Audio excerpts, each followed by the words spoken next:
เข้าคือว่าของท่านใดเขาเป็นพุทธศาสนาตระกูลของพระพุทธเจ้าไม่ไผ่เป็นเอาที่พุทธประวัติขลอยกระบอกไปเพลินพอของเพลินนี่เป็นเจ้าเมืองนะเจ้าศรีสุโธธนะแม่เพลินนี่เป็นนางสิริมหามายาเนาะอาหารของหวานเอาไปใส่พระพุทธเจ้าเกิดขึ้นมาได้7 มื้อ 7 วันแม่เพิ่นก็ได้แม่พระพุทธเจ้าก็ได้ล่มหายตายจากพระพุทธเจ้าเพิ่นก็เป็นลูกพระพามกันเด้หลังจากนั้นเพิ่นก็ได้เอาน้องเมฆเก่าของพระพุทธเจ้ามาเป็นแม่นมได้เลี้ยงเสด็จอันโนภะคะวะโตสาวกสังฆญาติตังตถานิปุริสายุปานิยันธาปุริสาปุกาลาเยสาภะคะวะโตสาวกสังฆอาวุธนายโยปาวุธนายโยตาวุธนายโยอัญชลิกาลนิโยอนุตตลังปุญญาเขตังโลกัสสติพะหุงสัจจามาบินิมิตาสาวุทันตังกะลิเมกะลังวุติตะโคละสะเสนามาลังทานาทินามาวิธินาสิตวามุนิโตตันเตสะสะภวันตุเตสะยะมังคานาเนมาสองพ่อแม่ปะอิเดปะมะมิโยสิมาเอาลูกตั้มเลยจ้าโซเกิบมีตะเกิบคู่สีขาวๆ1 2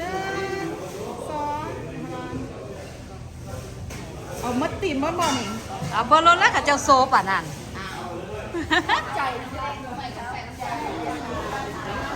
แล้วละเด้อเพิ่นตักบาตรเมื่อกี้นี้ไล่ให้เบิ่งละแล้วเสียวตอนนี้เสียวไปตัดต่อให้เบิ่งตอนเพิ่นแล้วประมาณนี้แหละพี่น้อง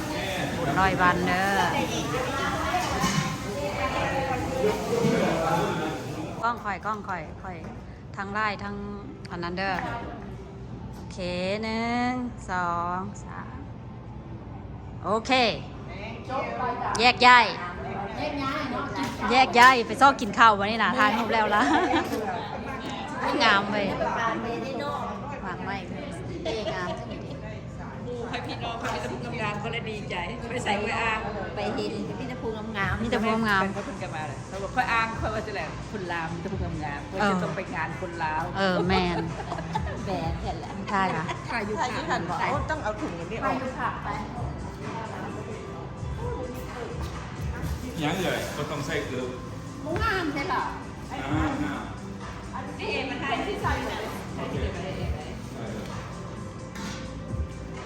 ตุ่นกระเสียงม้วนไก่พอเลยบ้ากระเป๋า1 2 3thank you พอแล้วอีกบ้านหนึ่งทางนี้นี่งามเลย1 2เข้ามาเข้าปะเปลี่ยนเกิบเอาเจ้าถ่ายแล้วถ่ายให้ขอสิถ่ายวิดีโอค่ะทุกเจ้าโอ้ย sorry มือกล้องต่ำกันระบาดนี่เอาใต้เอาเนี่ยเอาจักสิเอามุมแต่เนี้ยมุมนี้ก็งามสาธุอนุโมทามิ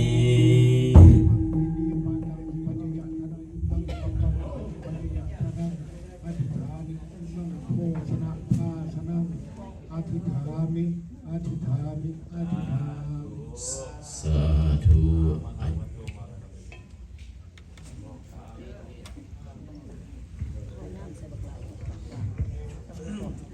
เดชแก่มณีวงศ์พร้